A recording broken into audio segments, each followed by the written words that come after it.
Welcome to the History Slam podcast from ActiveHistory.ca. Here is your host, Sean Graham.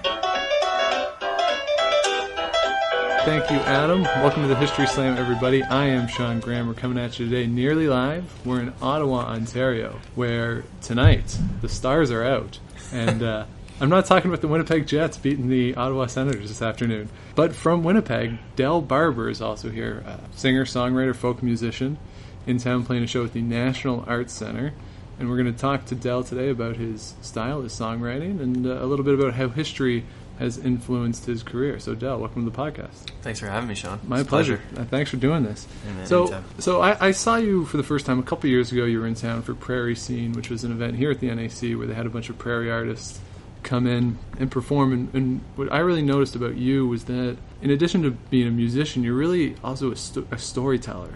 And as I saw performances on YouTube or even the CBC has a couple of your concerts live that you can stream, that's really a major part of what you do. So how would you really characterize yourself? Are you a musician? Are you a storyteller? Are you a mix of the two? Mm-hmm. I think I would rather have, if someone asked me what my preference was, I'd rather be a storyteller than a musician. But I think, I use music as that vehicle to sort of take on characters and my own narratives as well, but also just, narratives of mostly prairie people and cultures.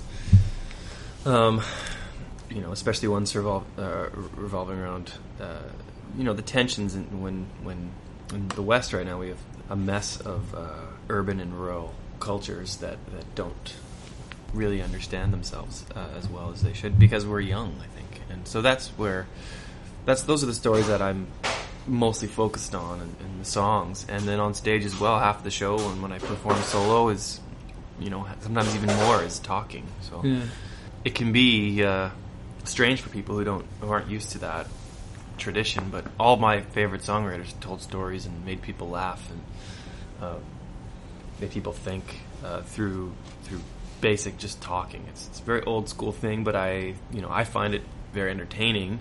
And so that's the kind of yoke I'm trying to wear. Those are the people I'm trying to imitate. That's the tradition I want to be a part of as much as possible, for better or worse, I guess. And then to that end, I have a quote from your bio that you wrote that I really love. Okay.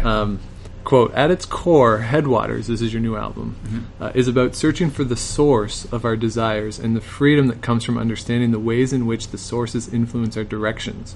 Rivers can't change where they begin or where they run. Neither can we change our histories or escape their influence on us. I guess my first question from that is, do you think we try to escape our histories? Do we run from our past? Yes. The Enlightenment, if you want to start it with Descartes, or if you want to start it with, there's a couple other people who map different origins of I think, therefore I am. That was the beginning of sort of self-definition. And that promise is, in my view, ultimately false. You can't think outside of language or tradition. Right. I don't think there's a sacred space in your head that belongs only unto you. I think it's common. It's communal. So to that end, history is something that is inescapable. But the "I think, therefore I am" statement sort of makes us feel like we can opt out of our histories, that like we have the freedom to think or be anything. And I think the only time you really get in touch with freedom or free will or decision is when you interact with your history in a meaningful way. And even if you don't do this intentionally, this is when people have a sense of direction and freedom. And I think it's a basic notion that you can't know where you're going unless you know where you're from. And it's the sort of thing that I think happens maybe more unconsciously than even consciously. That even your family, as you interact and as you get older, you're more aware of where you're coming from. Yeah, there's this great folk singer, Greg Brown. He's a Midwestern kind of patron saint of the Midwestern folk music scene, and he's been around for a long time. And he has a story he tells from stage where he buys this brand new hat, and he he's super proud of this hat, and he's wearing it all the time. And finally, he flies to Albuquerque to see his dad, and he walks down off the plane onto the tarmac, and his dad's wearing the same damn hat. And this is like exactly what I'm saying. You can't escape being, it's like the kid when you realize as a young man or a young woman, or whatever, that your parents, you're seeing your dad in the mirror sometimes, or your grandfather or whatever. These are just basic, normal experiences where we understand that we're from somewhere, that we're not, free, or even our tastes. Right. And if you want to be free, like some people, victims of abuse and all these, dicey moments of misunderstanding of yourself, you have to sort of interact with where you're from in order to get past that. And that's where it becomes difficult to explain away and very interesting, I guess. Right. Well, and that sort of brings in your own background, because when you were younger, you traveled around a lot, worked a lot of different jobs, odd jobs. Yeah. I was living on the promise that I could go anywhere and do anything, and because I decided to, and it didn't really dawn on me it was because I was privileged white male person, and I was sort of looking for home everywhere else, and it was really exciting. It was exciting, and it was fun, and terribly exhausting, and I think it was something that really caused some sort of, I wouldn't call it depression, but alienation at least. Yeah. I've always been pretty hopeful and upbeat, but in those times where I felt like I didn't have anchors, or I didn't know where they were, or I wasn't practicing my rootedness in some way or another, my history, I wasn't actively seeking where I was from, who I was from, however you want to narrate that, thinking I could be from anywhere, like why shouldn't I be a Buddhist, or why can't I be an Aboriginal, or and it's all hinged on this romance, and it all comes from believing in like the self to a detrimental end. How has that experience influenced your songwriting?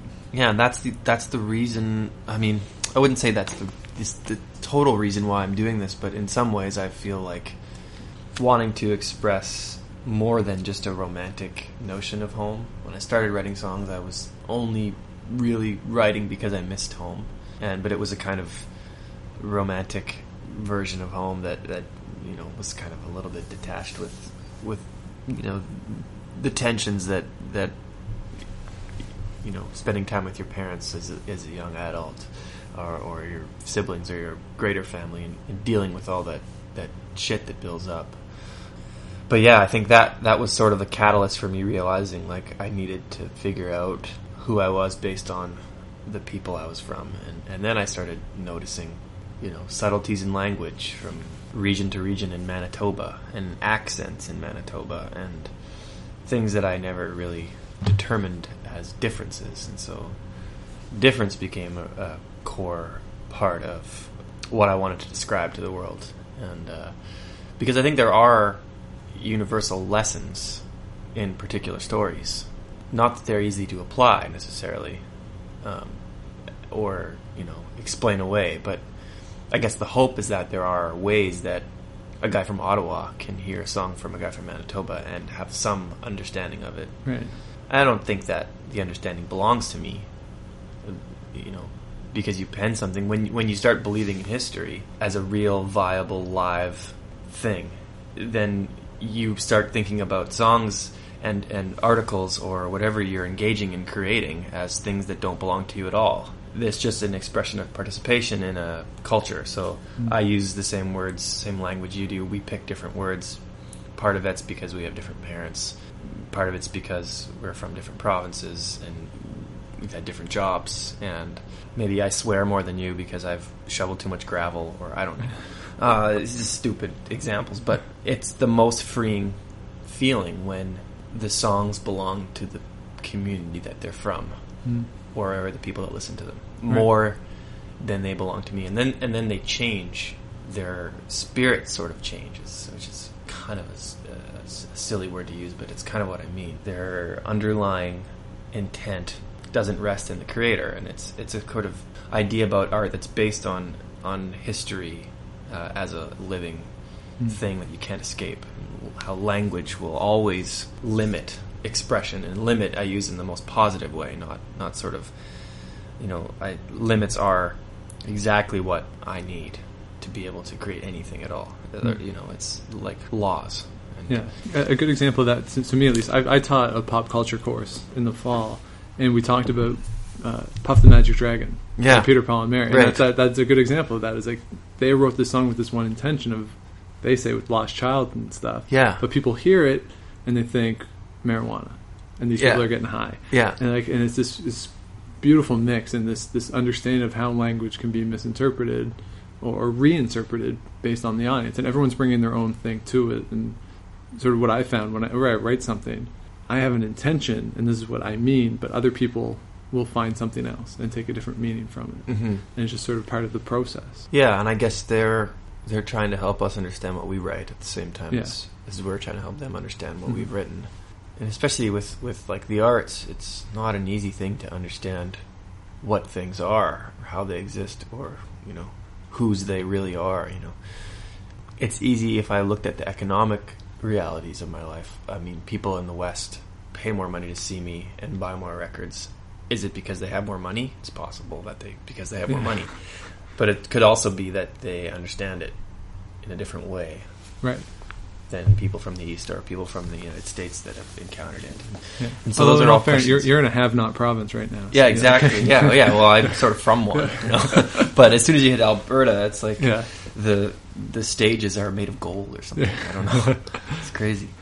So you're from Manitoba. You're from Winnipeg. Yeah, I grew up just south of Winnipeg. And there's a strong connection in your music to the West. Yeah. And why is that connection so strong for you? I don't know. I hope that it's not pure romance. The problem with being in touch with youth, it's vague, but the problem with wanting to be young and practicing being young, which just means, Bob Dylan said this once. He said, it took me a long time to be this young, something to that effect. And I thought that was just an arrogant thing to say. But I think I understand it. I hope that what he was saying was that it takes a long time to realize how naive you are. Right. And that is a great disposition to have when you realize that you don't know a lot. And I didn't know that I didn't know very much in my early 20s. Right. And you start coming into contact with people who have been around a long time and been through wars and changes and realizing that their scope makes my scope look ridiculous. But the West, I am in love with horses and cows and crown land that has no fences. And it is romantic, but it's also real. I hope in some way. I spend a lot of time in the oil patch and in forestry. I never worked in the oil patch, but I as an oil worker, but I worked in forestry in the oil patch in northern Alberta and northern BC, and seeing the cultures of work that are going on there, and it sounds like a Woody Guthrie song. Like it looks like a Woody Guthrie song. It's work camps and big money and gambling and prostitution and all the things that made up the West forever. Right. Are still being practiced. They're a bit cleaner, and the trucks are really nice because the money's big. But it's exciting because I don't feel like the West knows who it is. Because in talking about the scope, when you spend time in Ontario and Quebec and Halifax for that matter, it feels like there's a different sense of identity, different sense of place that seems a bit more permanent. I'm not sure if that's illusion or not. But we're losing our towns in the West. Well, that's the song "The Waitress" exactly highlights that, right? Yeah.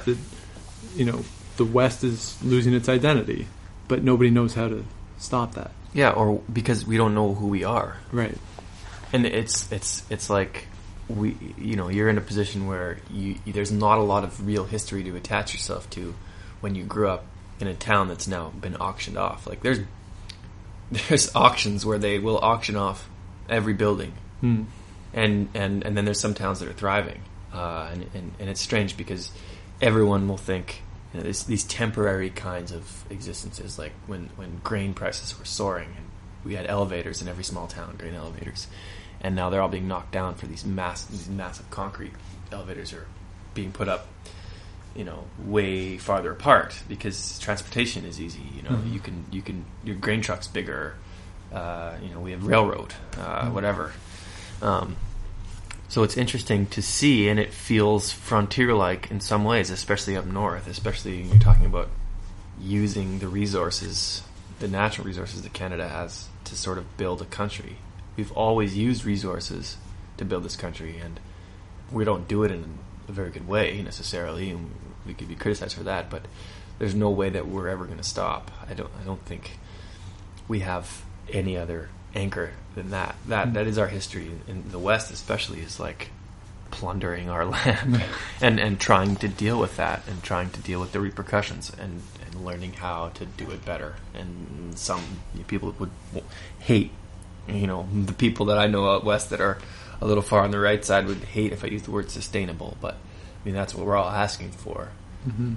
But the conversations between the two poles politically don't happen. There's no arena for it, and that's what's the strange part, especially in the West, is that there is so many people that are so far right, and so many people that are so far left. It feels like there's no common language sometimes. That's what's interesting to me, especially the people that have gone from urban to rural, and small town folks that have gone to universities. Those people are the people I find the most hope in, because they're living, they're trying to live into those two worlds, right. The urban and rural world. And because those, it's not that the rural life is dying. People want to say, doomsday prophecy that small town Canada is dying. It's not. It's just changing. They're getting farther apart, and some towns are going to die, and that's going to be harrowing for some people. They're not going to know who they are anymore. Yeah. But it's more about learning how that landscape is changing, and in order to make good decisions about it, it's trying to figure out some sort of line about how it's been changing, what's causing change, and who's driving it, and what economies are resulting because of it, and if those economies are redeemable or not. Those are the good questions to ask, I think. One of the songs you played last time I heard you was the party song. And this song stuck out to me for a variety of reasons, not least of which is because I study history for a living. Right. So the premise of the song is that you have a dream, and all of your favorite historical figures show up for a party at your house. Well, first of all, where did this idea come from? It came from a dream, and the problem is with telling stories is that I've told the story from stage, I don't know, hundreds of times, and I can't remember the dream. Right. So all I have, but this is sort of how history is, or writing is. All I remember is the story, and that dream's definitely not what it was. I imagine that I'm remembering something else. Right. But I remember ordering a big pizza and eating half of the pizza, and being up studying. I was reading Nietzsche, and studying all night, and being so sleepy, and calling the pizza hotline in Winnipeg 7 times on your phone, and you get this massive pizza.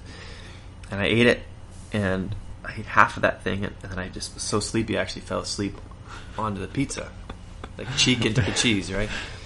And I fell into like a cheese dream, like psychotropic cheese-induced drug trip, and I dreamt all of a sudden I was living in this massive party scene with all of these basically old dead white guys for the most part. I mean, Gandhi makes an appearance in the song. Yes. So so the list is we have Jesus. Yeah. He's hanging out with Dionysus. Yeah. Judas and Apollo. Yeah. They're arguing about what the meaning of life is. Yeah. You got Nietzsche and Jean-Jacques Rousseau. Yeah. Hanging out together. Karl Marx. Yeah. Jumping on a trampoline. Yeah. In the backyard. Bob Dylan, Woody Guthrie. Yeah. Are both there, and then Gandhi is passing out drinks. Right. And passes out. Right, because he was fasting. Yeah. And so I do have a memory, like I don't know if it is real, but I have a memory of Gandhi being drunk because and he wouldn't listen to anybody. When you're at a party and you're like, no, you're okay, you don't need to have another beer. Like when someone tells you that, generally it's a good sign not to have one. Yeah. Because usually people are like, oh, I have another one, no problem. But I remember people, these other intellectuals saying, Gandhi, I think you're good.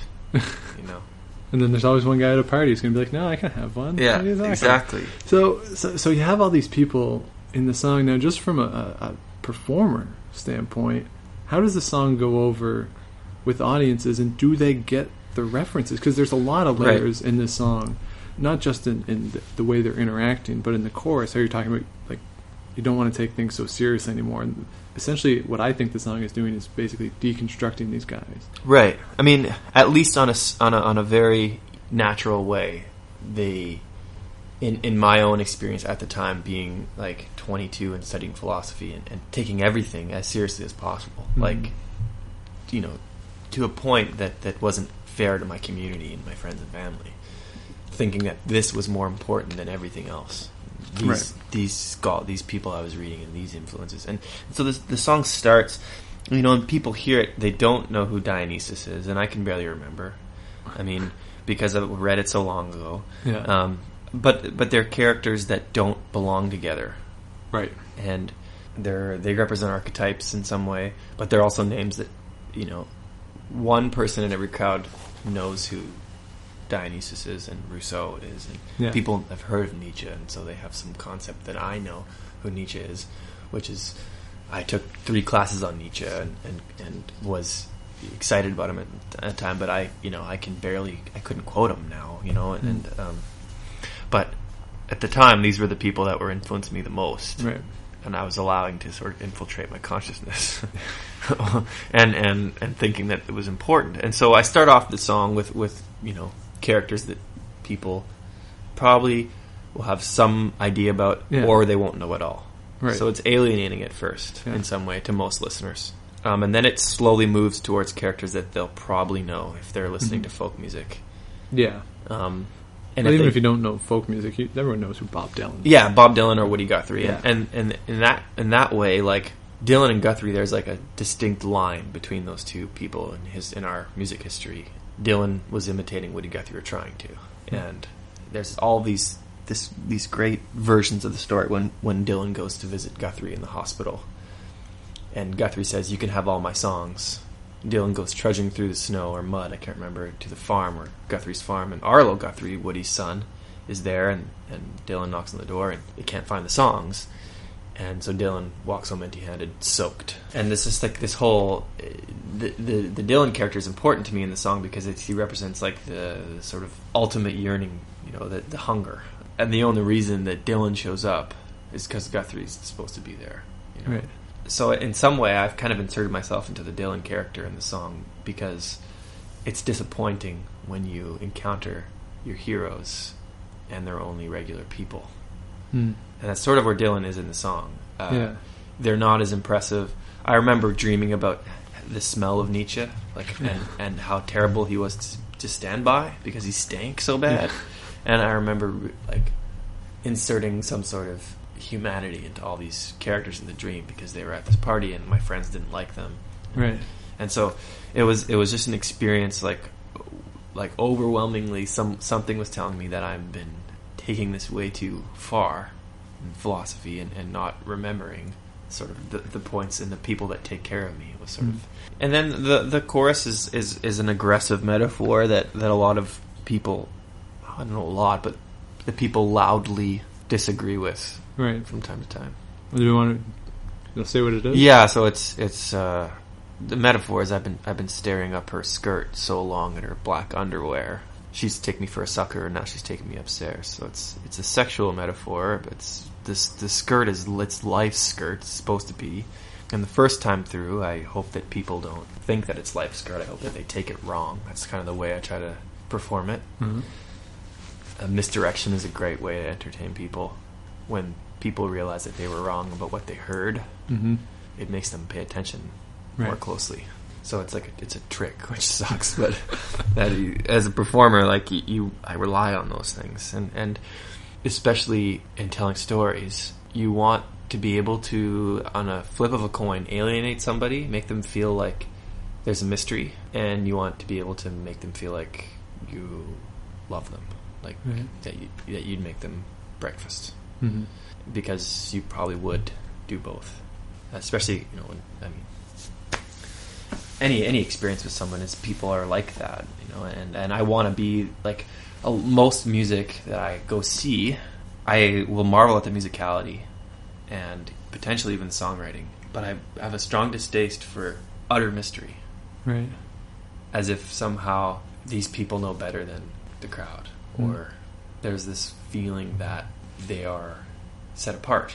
And I want to be able to set myself apart and, like, what do they call it in theater? Like the fourth wall or third wall or whatever. I'm not a theater guy, but and you got to be able to break that wall and sit next to people and then also put that wall back up. So you can have both of those aspects. And I don't feel like a lot of songwriters are doing that, putting themselves in that tradition where I want people to take me fishing and to want to spend time with me. You know? Right. It's just like meeting. It's like going on a first date or something. You don't want to spend the whole night showing the other person that you're more interesting than them. Right? No. Yeah. You want to ask. You want to be a conversation. How are you doing? And that's hard to do from stage, but there's a way to do that which respects the listener and expects them to listen. Right. Because there's something at stake for them, not just for the artist. Yeah. Because that sort of leads me to a question that I was going to ask is, like, when somebody leaves your show at the end, what do you want them to take with them? With the obvious exception of like 2 or 3 CDs that they've purchased from the table. Perfect. Thank you. Yeah, exactly.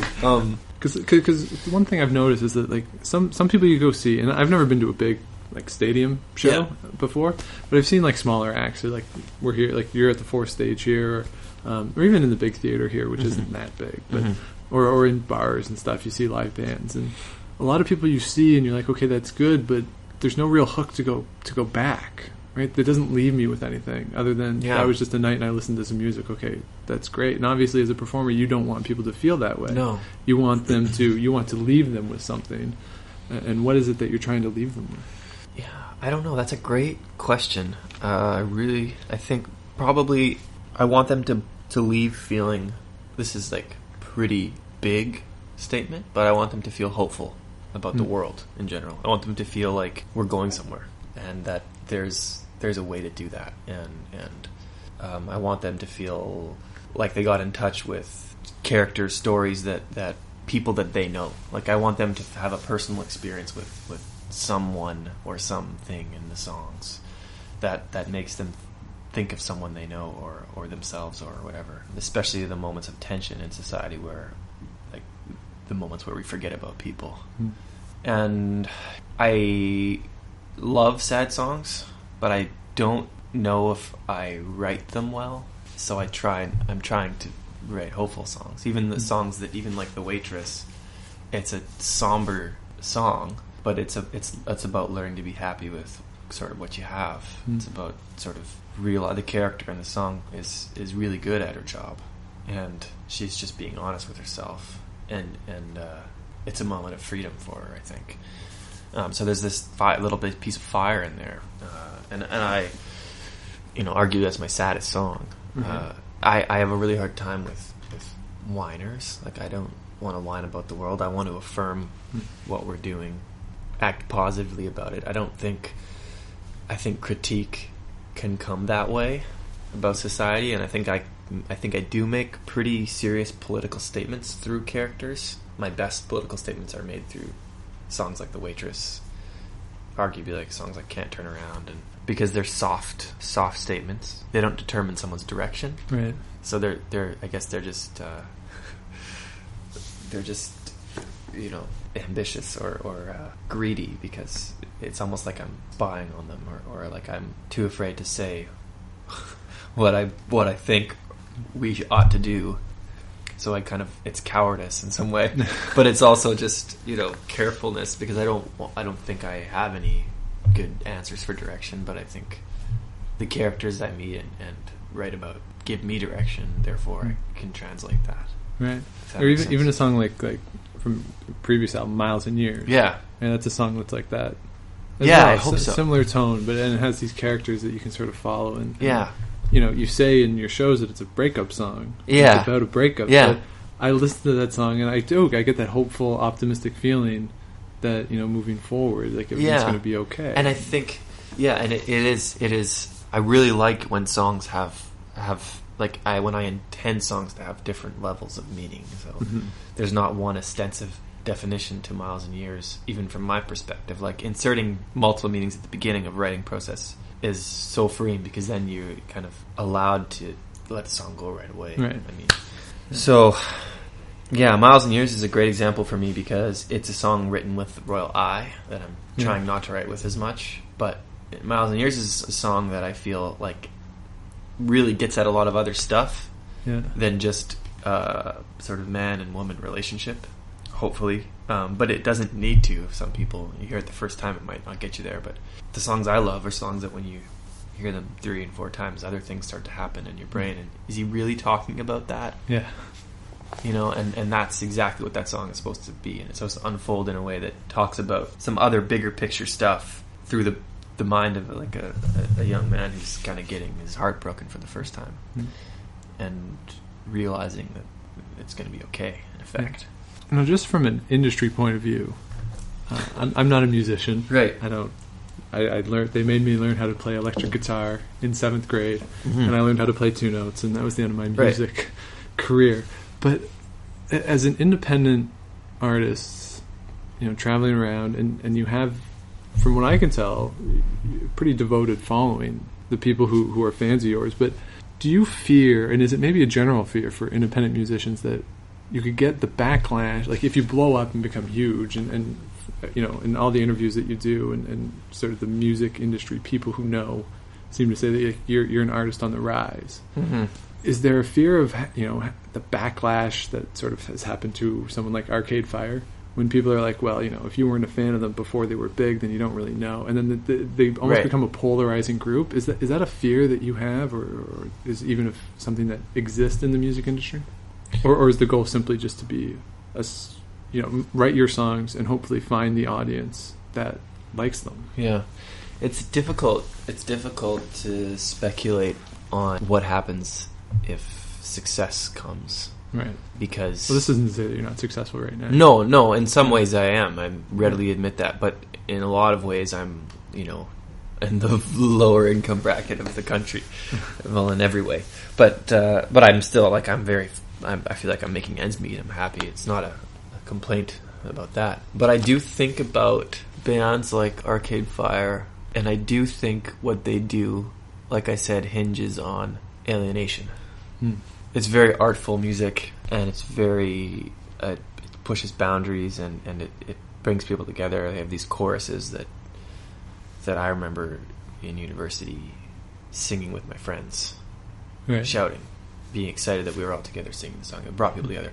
But I don't, you know, so I'm not to say that the music alienates people, but my, you know, take on performance and songwriting is driven by narratives that are accessible. And it's country music, folk music, country music, because it's about labor, hopefully. It's about cultures of work. It's about struggle, and it's about the hope that we get from struggle when we rightly struggle. And I don't think that the way I write and exist is going to give me a big audience, which sucks. I don't think folk music is popular. I don't think people... I mean, I'm playing tonight, for instance, here in Ottawa with a guitar and a mic. Yeah. And I can entertain people. But that is surprising to people. Almost all the time. I bet you I sell more records because of their surprise that a guy with a guitar wasn't boring. Really? Because it's so simple. And it doesn't...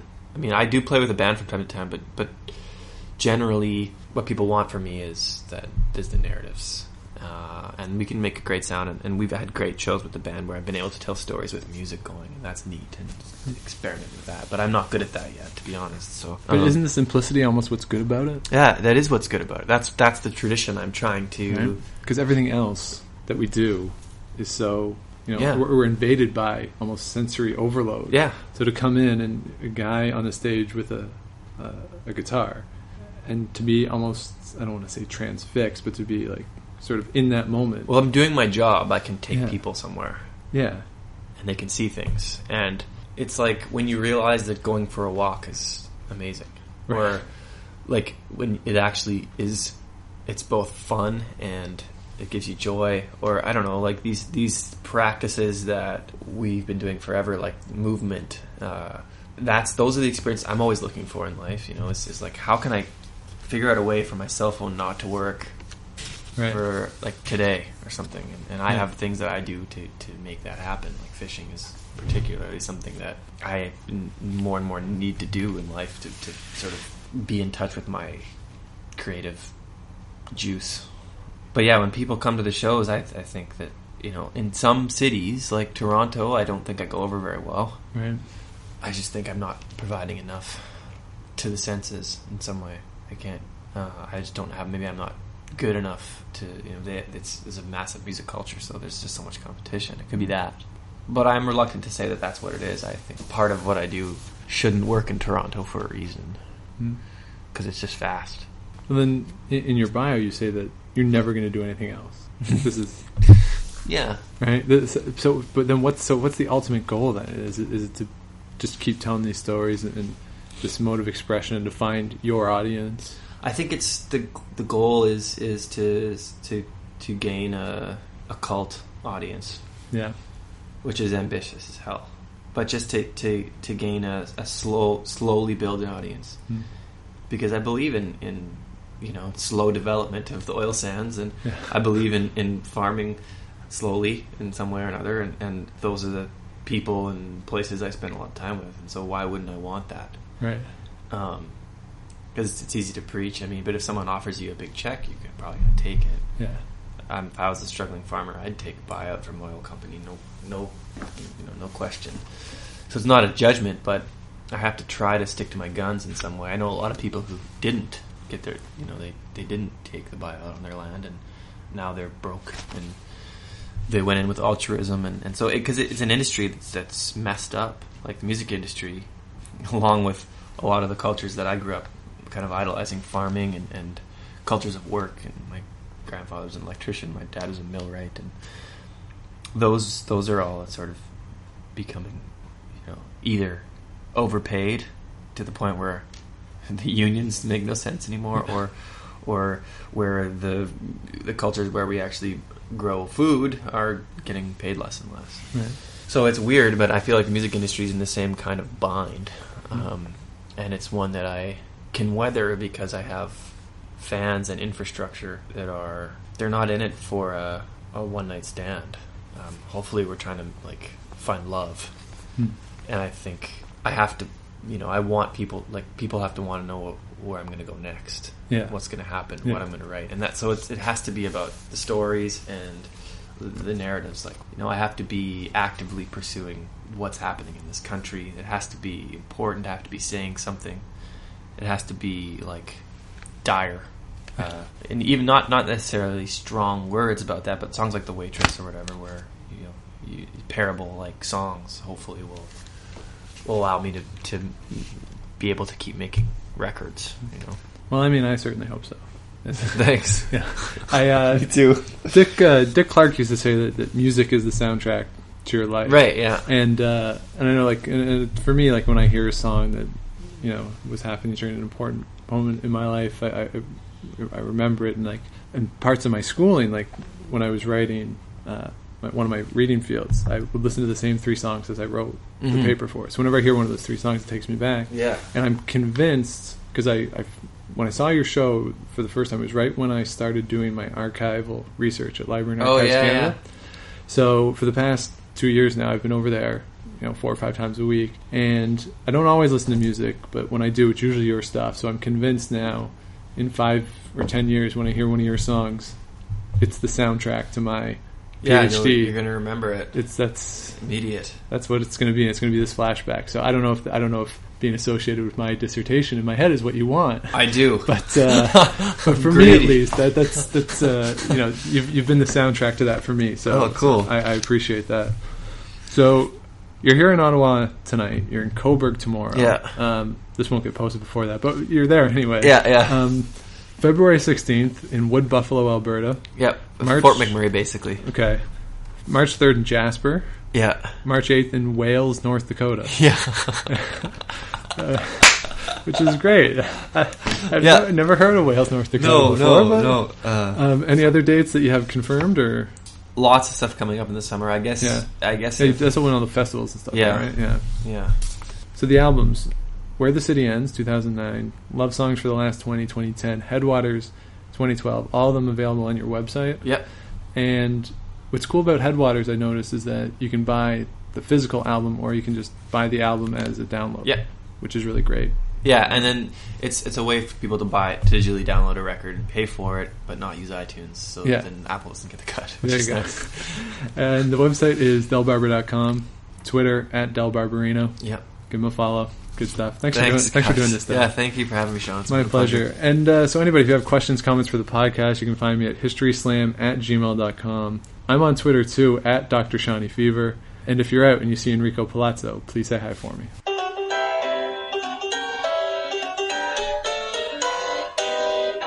Thanks for listening to the History Slam podcast. Check out ActiveHistory.ca for more features and articles, and be sure to subscribe on iTunes.